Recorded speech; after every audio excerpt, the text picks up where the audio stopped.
Hey everybody, Sam here with another In Defense of Bad Movies Minisode. That is, of course, where we briefly talk about the movie we watched last time, which was, of course, X-Men Origins Wolverine. And, we defended it really well. So there's the wrap-up. It was a good movie. Everyone agreed. And also where we talk about the next movie we are going to watch, which is MacGruber, the SNL short that was based on, that was a parody of MacGyver that was then turned into a movie starring Will Forte. It is at 47% on Rotten Tomatoes, so not too great, but our good friend Bobby thinks it's better than that, and he's going to defend it with all his might. And he's going to do it with just a stick of chewing gum and a paperclip. Does MacGruber do that? I don't know.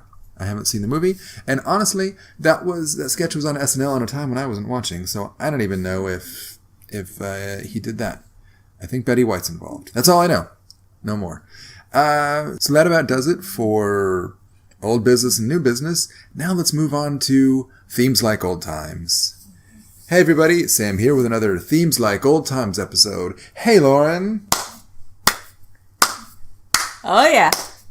Getting into the theme song? Let's do this. Anytime now. No, we save the singing. Janet? No. What? We save the singing for the end. Oh, okay. I'm sorry. Yeah. Okay.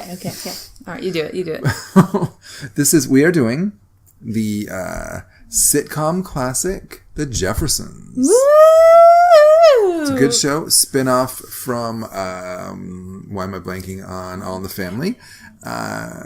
It's a classic part of television history in both rights. I can't believe you blank on it. I'm horrible with names of things. Yeah, George Jefferson was Archie's neighbor, I believe. That must have rankled him. Oh, yeah. I mean, it wasn't as bad as when Sammy Davis Jr. kissed him, Archie. Ooh. But, yeah. So, a blind man. Ugh. He's not blind. Sammy Davis? He's got a glass eye. So he's half blind? Are you mixing up your African-American entertainers? No, Sammy Davis is a national treasure. I just maybe impaired his sight more than was necessary. I guess he technically is half blind. There you are. Can he drive a car? No. I don't know. I'm pretty sure you can. When you're a member of the Rat Pack, though, you get driven around. Oh, of course.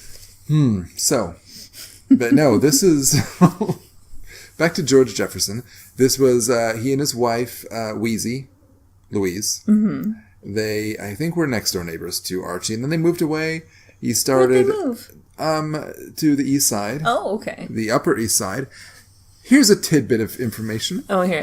The building that they show in the opening theme is when my friend Riyadh, he does live in New York, but when he was living on the Upper East Side, it was within a stone's throw of his building. You could actually lean out of his balcony and see it. So that was pretty neat. So yeah, they moved away. Why did they move away? Well, they got a successful dry cleaning.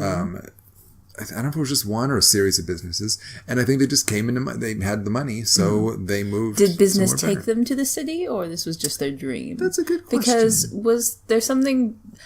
Now I will admit my youth in that I have not really seen many of these shows. I sort of vaguely remember them being on when I was very young, but by the time I was really consciously watching TV, they weren't really in syndication anywhere. Yeah. So I didn't have opportunities. So I'm catching up on a lot.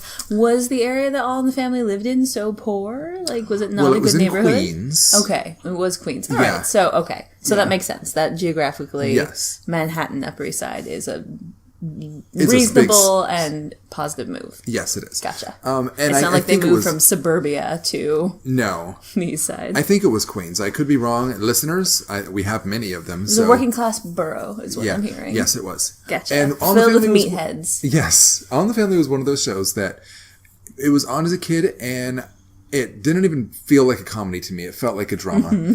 And so I never really watched it. I did watch The Jeffersons, so... Did that, and that felt more like a comedy to you? That was I guess so, yeah. Strictly speaking. Yeah, and they're both comedies. Like, if you watch them now, they're funny shows even, both of them. But registering to you, Jeffersons had more classic...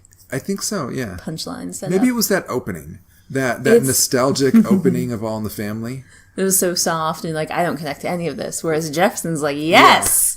Yeah. I can get into this. Yes. Which we'll get to the All in the Family theme song one day, too. Yeah, sure. Yeah.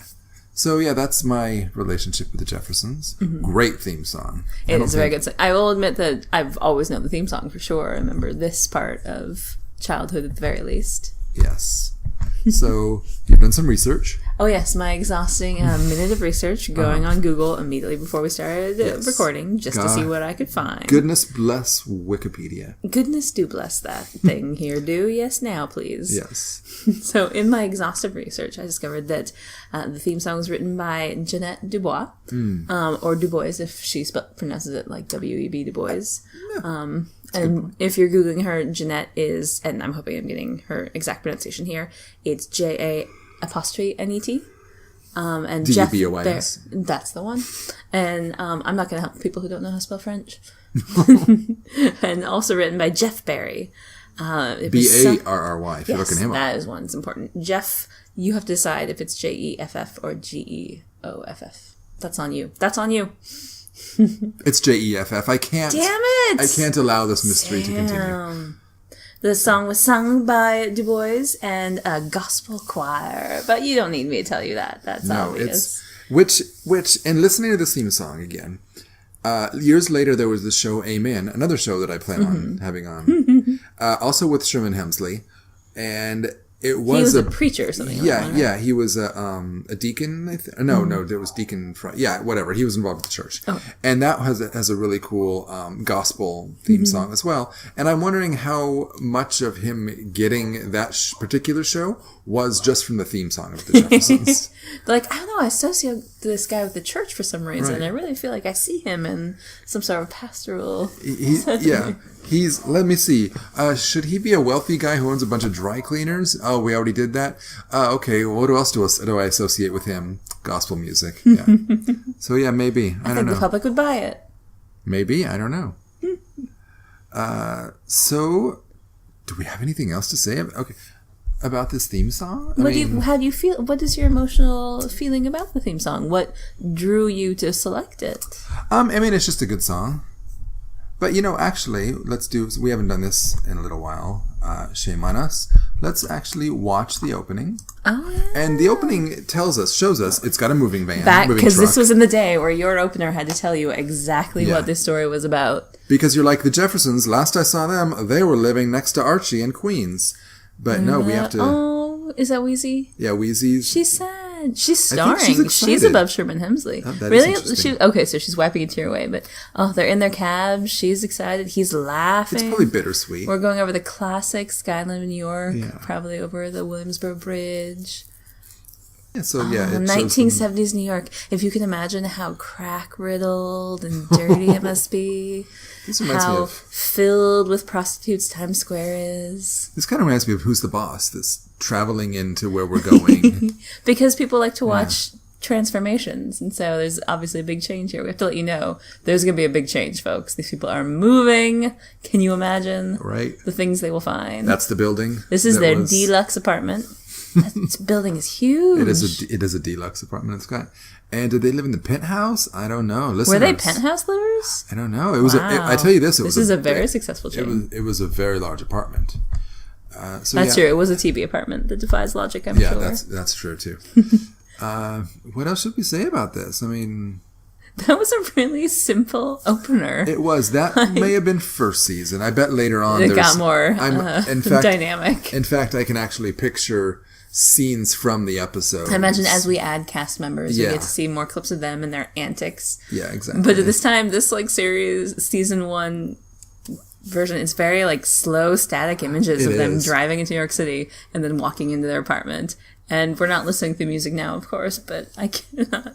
The music is so exuberant compared to these very simple images. That's true. Actually, I think I'm going to pull up see if I can find a later season. Okay, let's see what happened in season 4. This is season 4, guys. So we're still in the cab. No, we're arriving the building, number 1. You know, they've been here a while. Yes. They're still excited about it, clearly. Yeah.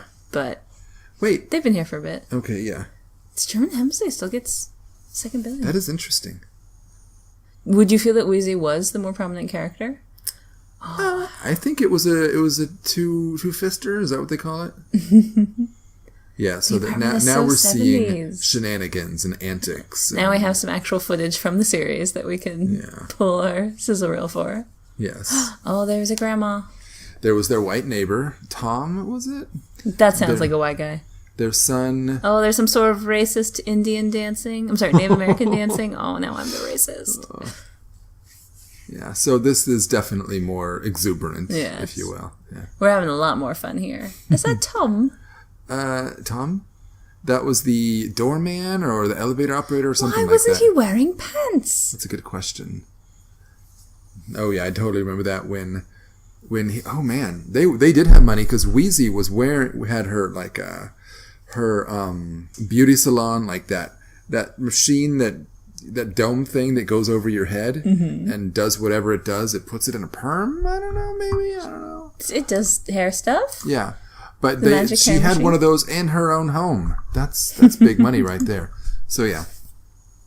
I think we've pretty much exhausted what we have to say about this for as much as possible. Yeah. Now we just have to get to everyone's favorite part. The singing. Yes, where we slaughter these songs. Okay. Now, I will admit to you, as I've said, I didn't really experience the show much, and though I remember the song, I don't remember anything beyond the first chorus. This will be the first time you playing it right before we start recording that I've ever heard the song. Now, sometimes, so I will sing quietly. Sometimes we put in earbuds and sang along. It's a bit of a cheat, but we've done it. We're not going to do it now, though, right? No. Okay, so... I'm going to just take my cue from you. Okay. And your expertise. Excuse me. Oh, and I can't sing, so this isn't going to be good. All right. Clap right into that microphone. Well, we're moving on up to the east side, to a deluxe apartment in the sky. Moving on up to the east side. We finally got a piece of the pie. Fish don't fry in the kitchen. Beans don't burn on the grill. What? Took a whole lot of trying just to get up that hill. Now we're up in the big leagues, getting our turn at bat.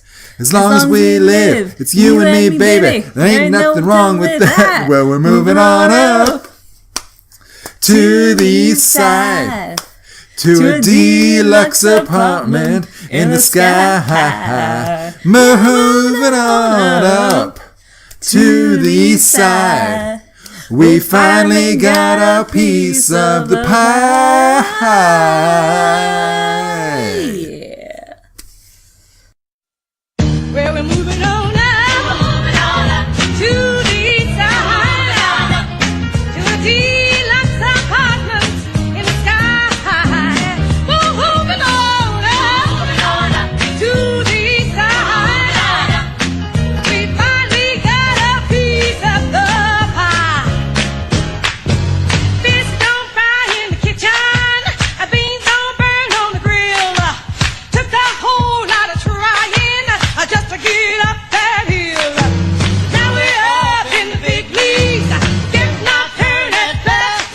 As long as we live, it's you and me, baby. There ain't nothing wrong with that. We're moving on up to the east side, to a deluxe apartment in the sky. Moving on up to the east side. We finally got a piece of the pie.